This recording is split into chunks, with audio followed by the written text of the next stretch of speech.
Ya itu logis-logis saja, logis menurut saya, karena mereka punya kalkulasinya kan gitu, minyak dunia, kemudian soal utang dan sebagainya seperti yang dicurigai oleh Rizal Ramli kan untuk membayar utang itu dan macam-macam, itu logis saja bagi saya, karena itu tadi negara itu kan punya kalkulasinya sendiri dan kalkulasinya itu dipengaruhi oleh lingkungannya. Yang saya sebut sekarang itu bahwa karena oligarki maka kalkulasinya kalkulasi bisnis. Dan itulah yang saya sebut tadi itu bahwa ini yang menjadikan terjadi benturan dengan nalarnya rakyat. Dan antara nalar penguasa dengan nalar rakyat terjadi berbenturan. Seharusnya adalah nalarnya nalar publik, kepentingan publik harusnya, tidak bisa tidak gitu. Karena ini negara republik, itu seperti itu. Jadi itu benar saja, boleh jadi benar, tetapi yang penting adalah bahwa apapun yang dilakukan oleh negara itu harus berorientasi kepada kepentingan publik gitu. Bukan kepentingan bisnis dan lain sebagainya itu nalar itu yang harus dijaga oleh oleh kekuasaan itu. Kalau enggak akan membawa negara ini ke arah entah kemana kan gitu. Yang saya sebut tadi itu R-nya akan hilang, republiknya itu menjadi NKI bukan Negara Kesatuan Republik Indonesia. Itu yang saya cemaskan gitu. Sebab republik itu adalah penting karena negara dibangun untuk kepentingan publik kan gitu. Nah, publik itu kan bukan yang mayoritas minoritas, bukan, tapi ada resultante dari keseluruhan warga negara itu. Kepentingan dari seluruhan warga negara itu adalah kepentingan publik. Itu kira-kira. Nah, semua orientasi kebijaksanaan harus ke situ gitu. Sebagai negara itu harus ke situ orientasinya gitu. Harus kepada kepentingan publik.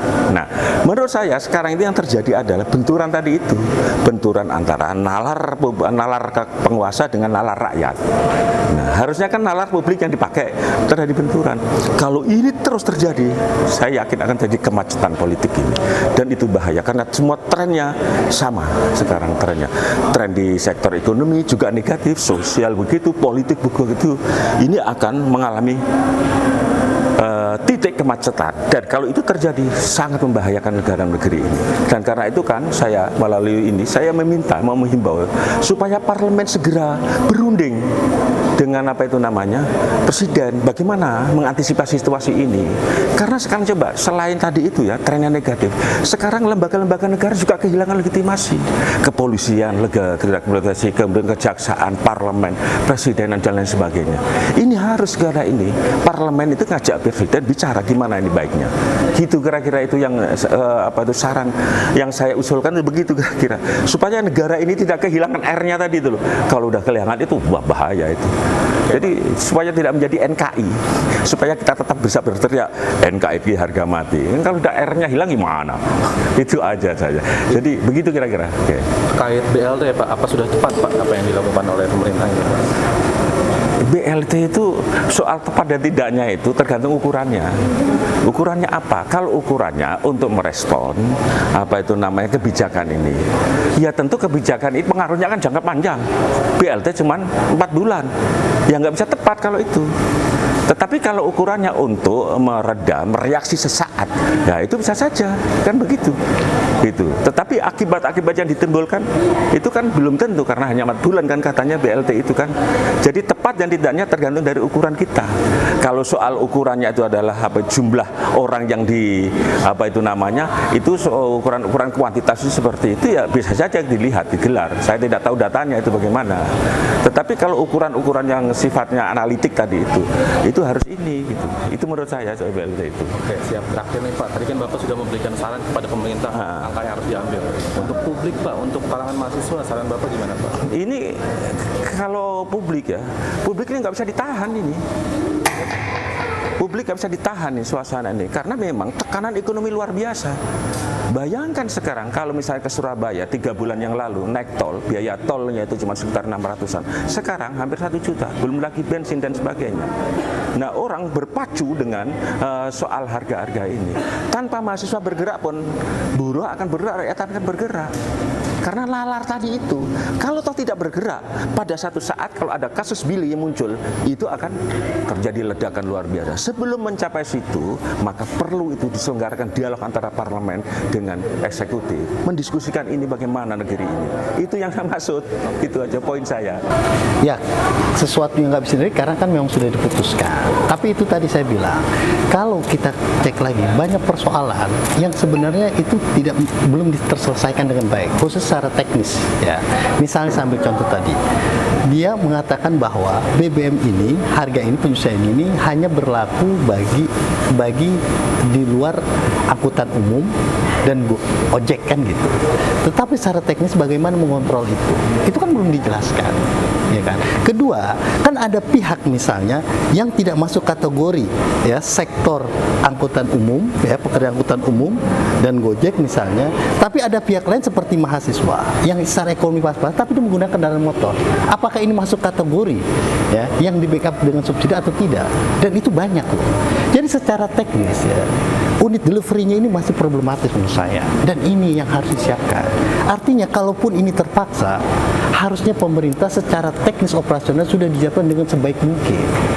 Nah, ini kan secara tiba-tiba gitu.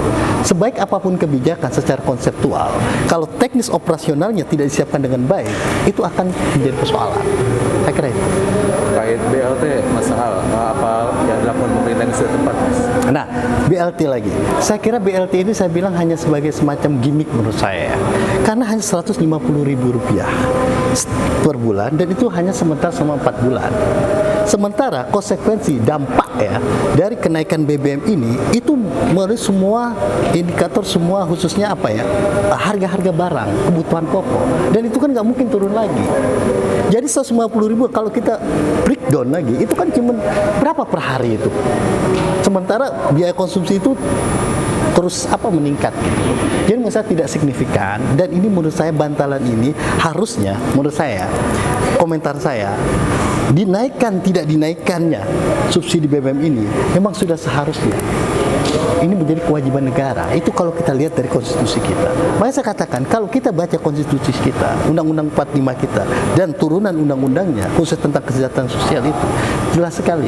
Itu cukup gagah bagaimana negara hadir dengan kewajiban etisnya melindungi rakyatnya, segenap rakyatnya, khususnya rakyat miskin. Tapi pada praktiknya dia rapuh. Dan sering sekali tidak sejalan, tidak satu tarikan napas itu menurut saya. Bang Sal, apa nih Bang yang sebaiknya dilakukan pemerintah ini? Langkah apa yang harus diambil? Saya seperti saya katakan tadi ketika saya bicara, saya kira tidak ada cara lain kecuali pertama sudah dimulai adalah budaya transparansi dalam pengelolaan harga BBM. Ini kan bukan sekali dua kali, berulang-ulang. Tapi polanya sama dengan alasan yang sama, yang menurut saya ini irasional dan gak make sense. Gitu loh, itu satu.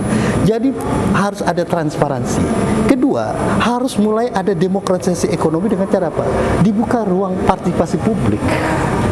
Kita banyak perguruan tinggi baik swasta maupun negeri, kita libatkan untuk mengkaji, mencari solusi yang terbaik terhadap harga BBM ini yang cenderung fluktuatif, sangat bergantung dengan bagaimana fluktuasi harga minyak per barel dan kurs rupiah terhadap dolar yang tidak uncertainty gitu kan.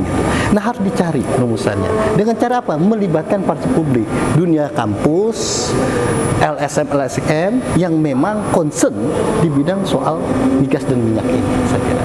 Dan terakhir, saya kira harus sudah mulai restrukturisasi harga BBM ini, sehingga ada pakem, ada acuan gitu, sehingga tidak selalu alasannya meleset itu keniscayaan, kita nggak tahu ini tiba-tiba siapa yang menyangka Ukraina perang misalnya, siapa yang menyangka ada krisis di Amerika sehingga dolar meleset di luar asumsi RAPBN. Ya kalau itu alasannya, ya itu sampai kapan, saya kira gitu.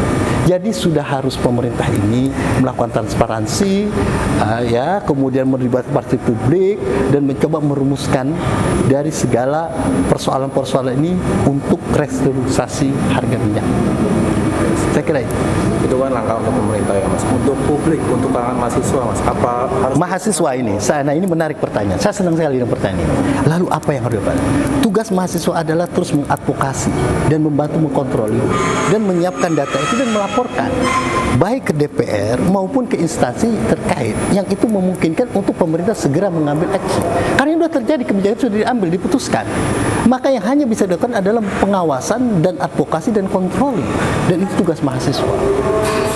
Jadi kalau bagaimana mahasiswa mau terkait DPR, uang kebijakan ini direstui oleh DPR, itu hanya formalitas sebagai simbol hubungan ketatanegaraan, trias politika antara eksekutif dan legislatif, kan gitu. Jadi apa yang harus dilakukan menurut saya, mahasiswa sekarang harus sudah mulai aware, literasi tentang transparansi, tentang dana, isu-isu publik tentang kehidupan hajat ya, bahkan kebijakan yang substantif ini harus mulai aware dan bisa tahu, sehingga tahu bagaimana apa yang harus dilakukan dan dibutuhkan. Gitu. Kalau setiap mahasiswa ini fokus, ini kan persoalan ini seringkali nggak berjalan. Itu pada tataran apa? Sakernya, delivery unitnya, di mana Pemda misalnya unitnya, ya kan? Tingkatan provinsi biasanya nggak berjalan. Pusat menginstruksikan A, sudah diatur kebijakannya pada tataran daerahnya, ya kan? Seperti anggaran-anggaran desa, BLT, itu kan kasusnya pada tataran unit-unit distributornya. Nah, mahasiswa adalah mengadvokasi itu. Contoh lain misalnya, ada mahasiswa bilang, gue harusnya dapat hak ini karena gue masuk kategori, tapi nggak masuk. Misalnya di data Kemensos misalnya, ya itu kemudian di data diadvokasi, dikasih jalan keluar. Nah itu tugas mahasiswa. Kan itu, menurut saya itu ya.